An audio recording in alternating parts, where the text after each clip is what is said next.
What's up, Big Wrist family? It's your boy Joey, coming at you with another wrist-busting review. And before we even get into it, kind of proud of this one. I did a custom Casio DW291H. I put in the orange gel. I put it on a orange FKM rubber strap with 18 to 22 millimeter adapters. Painted that outside shell white.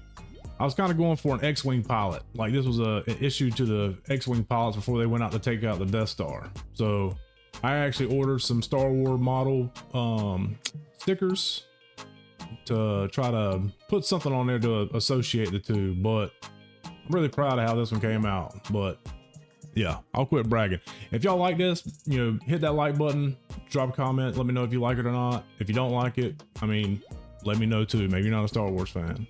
Maybe you just like the Coast Guard. I don't know, but let me know. But today we're going east, my friends. Not Switzerland east. I'm talking far east. We're talking about the Sea-Gull ST2502, a mechanical panda dial that costs less than a night out at Buffalo Wild Wings, and yet it somehow punches above its dim sum budget. I know you're thinking, Sea-Gull, didn't my grandma have one of those on her toaster? No. This isn't about seagulls that steal your fries at the beach. This is China's watch flex. And honestly, it's got me rethinking what budget mechanical really means.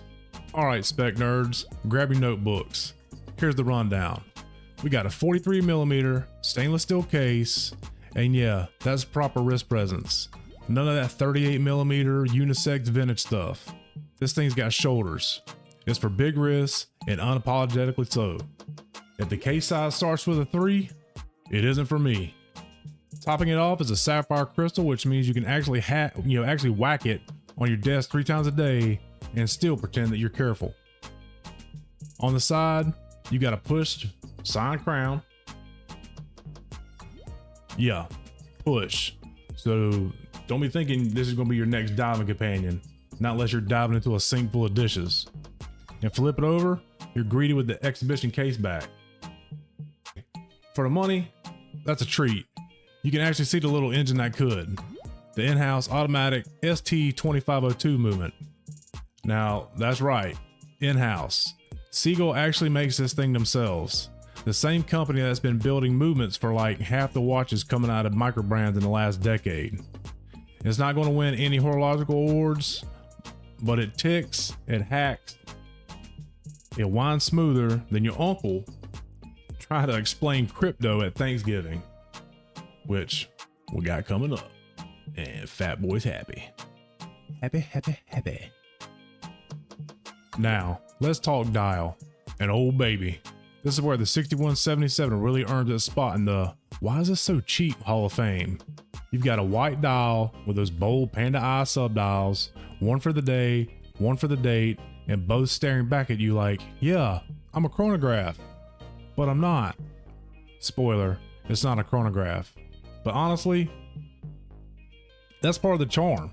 Sea-Gull basically said, who cares if it's not time and lapse? It looks like it could. The contrast is crisp. That black on white, like a tuxedo for your wrist. The finishing, surprisingly good. Surprisingly good.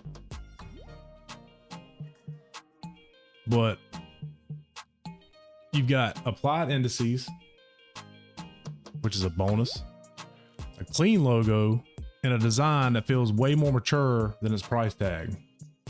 And speaking of that, this thing usually goes for around a couple $100. I think I paid just a little more than 200 on Amazon. I'll put an affiliate link in the description. But that's dangerously close to impulse buy territory. You know, that moment when you're like, should I order Uber Eats or buy another watch? Yeah, this is that watch. Now let's talk straps. The 6177's got a 22 millimeter wide lug, which means you can throw on basically anything you got laying around. NATO works, leather, classy, steel bracelet, overkill, but do it anyway. It ships on this pretty basic bracelet. I mean, it's a butterfly clasp, it has solid end links, but I didn't even try to adjust this to my wrist. I instantly took it off, put it on my Dasari black leather rally that I had laying around on a, I think I took it off an Invicta. And honestly, it looks way better on this watch than it ever did on that Invicta. But, you know, the strap, nothing fancy. Just a reminder that this watch is all about the case and the dial. But the moment you throw it on something premium, it transforms. It's like when your buddy shows up to a barbecue in a suit, unnecessary, but impressive. At 43 millimeters, yeah, it's not for the dainty wrist crowd. This is a watch that says, I bench more than I should, but it's surprisingly wearable thanks to those curved lugs and a decently slim profile. It doesn't feel like you got a wall clock strapped to you. But look, it's just got that presence. It's not obnoxious, just confident, like, yeah, I'm a Sea-Gull. You gotta let me fly. So how does it run? Pretty solid actually. The ST2502 movement gives you automatic winding, about 40 hours of power reserve, and actually an accuracy that, let's be honest, will probably land somewhere between acceptable and don't put it on a time grapper. But that's fine. You're not buying this thing to flex accuracy. You're buying it because it's cool as hell to have a Chinese mechanical that's actually mechanical. And it is very, very easy on the eyes to look at. So it's got one quirk though, and it's setting the date. If you don't know anything about these watches, to set the day on here, there's a little push pin or a little button here on the side. Use a toothpick or something plastic, something that's not going to scratch your case, and you just push it until it gets to the day that you need. This pusher is to set the day. Or excuse me, not the day, the date. So if you hit this, it'll change the date. This isn't a pusher at all.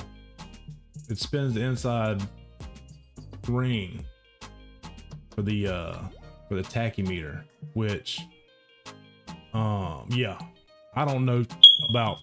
So yeah, I don't know how that works, but I mean, it looks cool. I dig it. So yeah. I mean, we could talk cars all day, but don't ask me anything about no tachymeter. I know about a tack. I know if that engine turned about 9,500 RPMs, you better not stay in it too long, because one thing to kill a motor, RPMs. So yeah, that's that. And the third and final, that signed push down crown. Yeah, push down. So this thing isn't heading into the pool with you. So we'll just call it splash resistant and keep it dry, all right? So final thoughts. The Sea-Gull 6177, it's like that underdog fighter in a movie. Just like the X-Wing pilots and Han Solo who took down the Death Star, hold nothing but hopes and dreams. So it's rough around the edges. It doesn't have the fancy branding, but man, it's got heart. For the price, you're getting sapphire, steel, automatic movement, panda-style vibes, and an exhibition back. That's a combo you'd pay 4 times as much for anywhere else. Is it perfect? No, but it's fun. Just like my ex. It's got personality, and it proves that you don't need to spend a fortune to get something that makes you smile when you look down at your wrist.